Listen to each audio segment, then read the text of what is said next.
Informação exclusiva, o Corinthians já tem a resposta de Tite, a proposta feita nas últimas horas. Vídeo de hoje do canal do Nicola fala sobre o assunto e conta também sobre o São Paulo, que deve um caminhão de dinheiro a vários ex-jogadores. Vou trazer cada uma dessas cifras. Por falar em grana, preciso te atualizar sobre as comissões que o Palmeiras prometeu pagar do ano passado.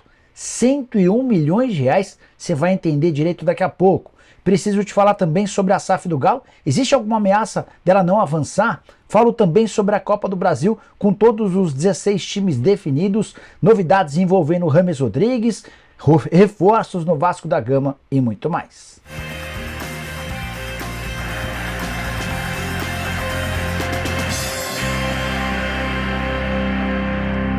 Fala aí pessoal, sou Jorge Nicola, bem-vindos a mais um vídeo do canal, sempre bom ter vocês por aqui. Antes de mais nada, deixa eu só me apresentar, sou jornalista esportivo, trabalhando no meio desde 2000 com passagens por Diário de São Paulo, ESPN, Rádio Bandeirantes, entre outras, e a missão por aqui é deixar você por dentro das últimas de mercado, bastidores, finanças e muito mais. Bora começar o vídeo, não sem antes dar uma dica legal para vocês. Antes de começar a passar as informações que eu prometi agora há pouco, quero contar uma novidade super importante. A Leon acaba de chegar ao Brasil e já está oferecendo um bônus de boas-vindas no valor de R$6.000. Você vai pegar o link que eu vou deixar no comentário fixo, vai fazer seu cadastro e fazendo um depósito vai ter direito a esse bônus gigante, o maior do mercado. E para te ajudar, quero dar palpites para os jogos desse sábado no Campeonato Brasileiro. Tem Curitiba e São Paulo, acho que o São Paulo vence. Fortaleza e Fluminense, jogo dificílimo, para mim empata.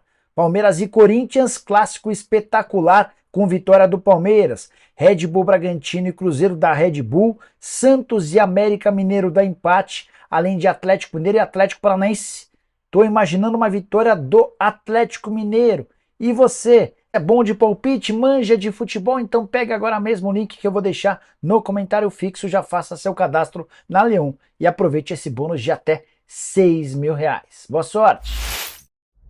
Agora sim, bora começar o vídeo com o tradicional giro de notícias e a primeira informação é sobre Matias Rojas, o meia paraguaio que pertence ao Racing e está na mira de vários clubes brasileiros. O empresário dele segue em silêncio absoluto, mas o presidente do Racing deu uma entrevista a uma rádio argentina nas últimas horas, afirmando que se ele ficar na Argentina, a prioridade será renovar o contrato com o Racing. Só que todo mundo sabe que dificilmente ele seguirá por lá.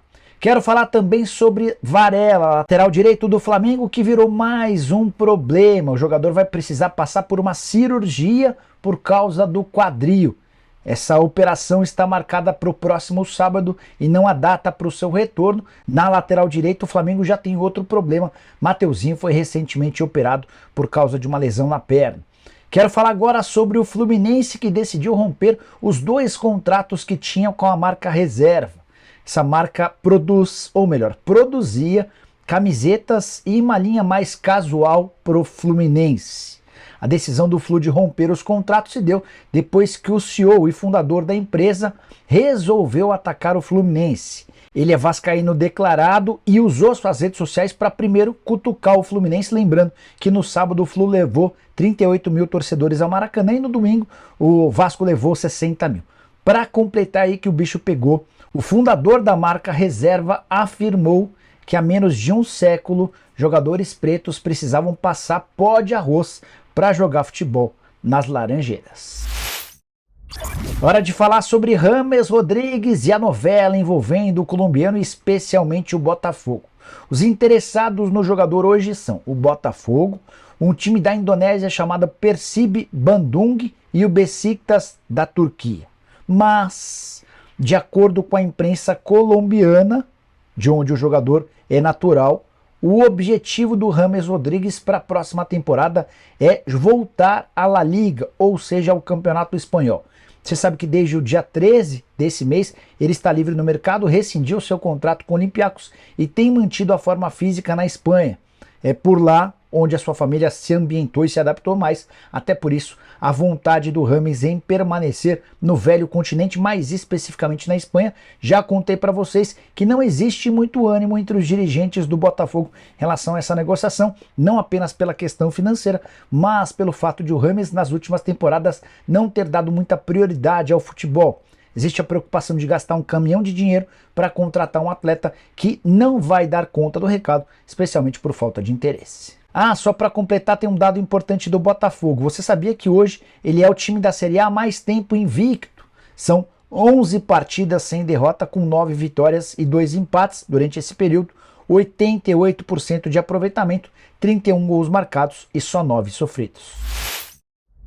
Bora falar sobre as oitavas de final da Copa do Brasil. Agora os 16 times já são conhecidos, os 4 últimos a assegurarem passagem para a próxima fase de mata-mata foram conhecidos nessa quinta-feira. O Botafogo despachou o Ipiranga com nova vitória, o Grêmio só conseguiu empatar com o ABC, mas havia vencido fora de casa e também se classificou. O Inter fez pior, precisou dos pênaltis para eliminar o CSA em Alagoas. Já o Bahia enfiou 4-0 no Volta Redonda e se classificou com 2 vitórias. Dessa maneira, dos 16 integrantes remanescentes, clubes que seguem vivos na Copa do Brasil, 15 integram a Série A. A única exceção é o Sport, que joga nesse momento a segunda divisão. Outra curiosidade, dos 12 grandes clubes do futebol brasileiro, pelo menos é como a gente se refere aos 4 de São Paulo, aos 4 do Rio, aos 2 de Minas e aos 2 do Rio Grande do Sul. Desses 12, só o Vasco da Gama não está presente na quarta fase da Copa do Brasil. Todos os times que passaram para a fase de oitavas de final asseguraram um Pix de R$3.300.000, valor pago pela CBF como premiação. Para completar, queria destrinchar de onde estão cada um dos clubes presentes. São 3 times do Nordeste, o Bahia, o Sport e o Fortaleza. 4 times de São Paulo, os 4 grandes, 3 cariocas, exceção feita ao Vasco da Gama entre os grandes, 3 mineiros, América, Cruzeiro e Atlético, 2 gaúchos, o Grêmio Internacional, os 3 nordestinos que eu já citei e o único paranaense, o Atlético, que conseguiu sua classificação na terça-feira com cobranças de pênalti. Para arrematar sobre o assunto, próxima terça-feira, 13 horas, na sede da CBF, no Rio de Janeiro, haverá o sorteio. Sem nenhuma restrição. Pega uma bola aqui e outra bola ali. A gente pode, por exemplo, ter Grenal, Corinthians e Flamengo, Palmeiras e São Paulo, enfim, vai ser bastante legal. E essa história de que a SAF do Atlético Mineiro com Peter Grieve está ameaçada é real? Antes de gravar o vídeo, conversei com um dos 4 R's para repercutir uma informação publicada nas últimas horas por um portal chamado Deus Me Dibre, que trata especialmente sobre os clubes de Minas com maior ênfase do Cruzeiro. O Deus Me Dibre afirmou que existiu uma reunião nas últimas horas entre o Peter Grieve, que é o investidor americano que está disposto a comprar a SAF, e o pessoal do Atlético. Essa reunião, marcada na última quarta-feira, durou 2 horas e serviu para que o Peter Grieve mostrasse que não conseguiu dinheiro para adquirir 51% das ações. Também, de acordo com a matéria do Deus Me Dibre, as conversas teriam caminhado para uma desistência da compra por parte do investidor norte-americano. Notícia bombástica, levando em consideração toda a dificuldade financeira pela qual passa o Atlético. O Galo não esconde que precisa urgentemente se transformar numa SAF. Pois bem, consultei um dos 4 R's. Os 4 R's são os caras que colocam dinheiro no Galo há bastante tempo. Rubens Menin, Rafael Menin, Renato Salvador e Ricardo Guimarães. Só vou preservar a identidade de um desses 4 R's, mas conversei e essa pessoa tratou a notícia do Deus Me Dibre como fake news, assegurando exatamente o contrário, como eu havia contado no início dessa semana. Peter Grieve e Atlético avançaram para um acerto da venda do clube e em mais ou menos 30 dias o Conselho Deliberativo deve ser convocado para apreciar, para votar, e se houver aprovação do CD e também dos sócios, o Galo deve nos próximos meses se tornar uma sociedade anônima do futebol. Hora de falar sobre o Corinthians e a busca por um treinador. Quero começar com informação exclusiva. Tite era a grande prioridade.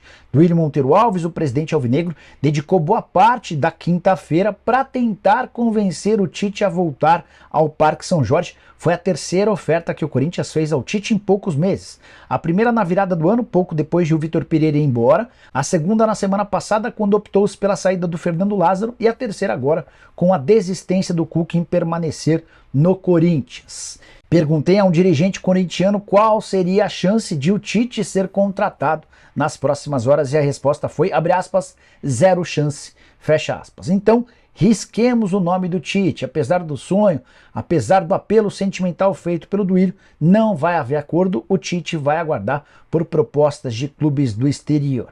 quem poderia comandar o Corinthians para o jogo de sábado no Allianz Parque contra o Palmeiras. Já percebendo que vai ter dificuldade para fechar com o técnico, o Timão se antecipou e deixou tudo alinhado para que o Danilo, ex-jogador e atualmente técnico do Sub-20, comande as atividades. E se não houver um técnico até sábado, é ele quem vai se sentar no banco de reservas. Fernando Lázaro vai seguir apenas como auxiliar técnico. Nicola, mas e agora quem que pode ser contratado? São várias as especulações, quero descartar algumas. Eduardo Cudê, durante a live, vários de vocês me perguntaram se o Corinthians não poderia tentar um acordo com o Atlético, até porque o Galo não quer a permanência do Cudê e só não o demite por causa da multa rescisória. Consultei um dirigente do Corinthians, o mesmo que descartou a possibilidade do Tite. Essa pessoa disse que em algum momento conversou-se internamente no Corinthians sobre o Cudê, mas se sabe que o investimento precisaria ser muito alto e o risco de dar certo é grande. Então é outro nome descartado. Fábio Carille, muita gente pergunta, Nicola, e o Carille? Não vai rolar. Técnico que se queimou com alguns dos dirigentes e com vários atletas que seguem no elenco corintiano. Abel Braga, nome sugerido nas últimas horas, ele hoje ocupa um cargo de coordenador de futebol do Vasco da Gama. O Duílio Monteiro Alves gosta do Abel, embora exista resistência ao nome dele. Vanderlei Luxemburgo e Carlitos Teves, sim, Carlitos Teves, que virou treinador, foram oferecidos nas últimas horas ao Corinthians. Nenhum dos nomes causou grande empolgação. O Lucha poderia ser contratado apenas se não existirem outras alternativas. Juan Pablo Vojvoda, nome que agrada, mas dificuldade é tirar o argentino do Fortaleza. Ele já teve ofertas financeiramente bacanas para sair de lá, mesmo em fim de contrato no Fortaleza, e decidiu por renovar. Difícil imaginar que agora ele rescinda seu contrato. Outro que está sendo especulado é Mano Menezes. Já contei para vocês há bastante tempo que o nome do Mano agrada. O problema é que o Mano não está disposto a sair do Internacional. Ele tem contrato com o Colorado até dezembro. Ele entende que seria uma quebra muito grande de confiança com os dirigentes do Inter. Então, a menos que exista uma enorme reviravolta, o Mano deve permanecer no Beira-Rio e o Corinthians com enormes dificuldades para encontrar um comandante. Bora falar sobre o São Paulo para destacar a fortuna que o Tricolor deve a ex-atletas. Tá no balanço oficial do Tricolor referente ao ano passado, cerca de 50 milhões de reais de pendência com 16 ex-jogadores são paulinos. A maior dívida você consegue adivinhar? Daniel Alves. De acordo com o balanço, o Tricolor ainda tem 20 milhões e 400 mil reais a pagar ao lateral direito que está preso na Espanha. Mesmo preso, ele segue recebendo 472 mil reais por mês e vai ser assim pelos próximos 3 anos e meio.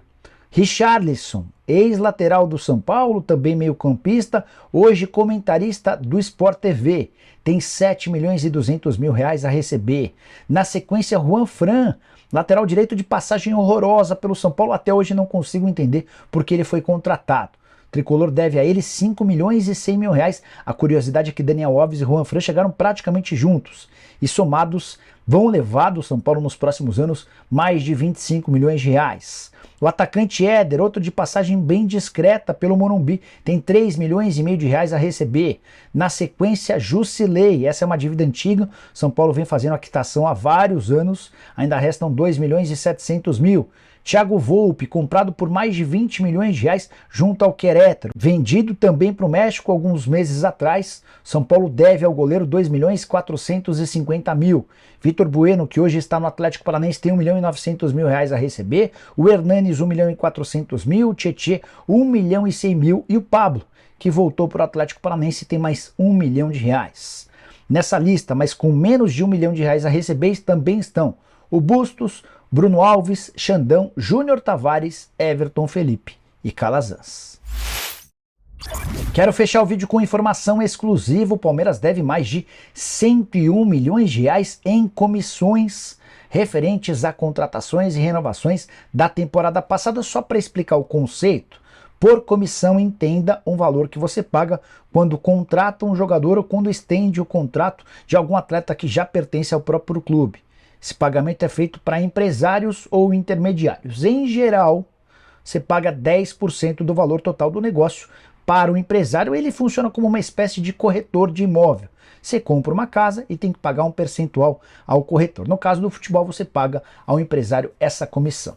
Só que o número de 101 milhões de reais e 300 mil que consta no balanço oficial alviverde é muito alto, chama demais a atenção, especialmente porque se a gente levantar que o Palmeiras gastou com todas as 8 contratações da temporada passada 120 milhões de reais, isso equivale a dizer que com comissões o Palmeiras prometeu desembolsar praticamente o mesmo do custo das aquisições dos direitos econômicos. E para piorar, dos 8 reforços, só um vingou de forma definitiva, o zagueiro Murilo, que é titular. Todos os outros 7 não deixaram boa impressão, alguns inclusive já nem estão mais no Allianz Parque. Bora falar de cada um dos casos. Reforço mais caro entre os 8 da temporada passada, Flaco Lopes, comprado por 50 milhões de reais. Tabata, reserva no Verdão, custou 26 milhões de reais. Atuesta, que passou recentemente por ser o dia, custou 22 milhões de reais. Com um detalhe importante, além dessa bolada para aquisição dos direitos econômicos, o Palmeiras ainda se comprometeu a pagar 3 milhões e 100 mil reais de comissão ao empresário do Atuesta. Com o detalhe de que esse valor equivale a 14% do valor do negócio, ou seja, o Palmeiras pagou ao empresário do Atuesta algo superior aos 10% estabelecidos como padrão. Seguindo nos custos de direitos econômicos dos reforços do Palmeiras no ano passado. Murilo, zagueiro de 15 milhões e meio de reais. Merentiel, contratado por 7 milhões e 400 mil. Merentiel, você sabe, está emprestado ao Boca Juniors. Já Navarro, Jailson e Lomba chegaram sem custos, pelo menos em relação a direitos econômicos. O Palmeiras precisou pagar para cada um desses atletas e para seus empresários a famosa comissão. Antes de gravar esse vídeo, ainda conversei com uma pessoa do departamento financeiro do Verdão para entender o porquê de 101 milhões de reais. As justificativas foram o acréscimo de contratações, 8, bem mais do que em anos anteriores, o fato de vários contratos terem sido renovados, de jogadores das categorias de base e de jogadores importantes do time principal. E toda vez que você renova o contrato, você também paga um percentual ao empresário. Para arrematar, é só importante esclarecer que esse número de 101 milhões de reais de comissão já chegou aos ouvidos de membros do Conselho Deliberativo, que prometem pedir explicações da presidente Leila Pereira numa próxima reunião. Bom, pessoal, eram essas as informações que eu queria dividir com vocês nessa sexta. Espero que tenham curtido o vídeo, deixem like, se inscrevam no canal, compartilhem, a gente volta à tarde. Com mais notícias, tem ainda o programa do Nicola a partir das 7 da noite. Abraço, tchau!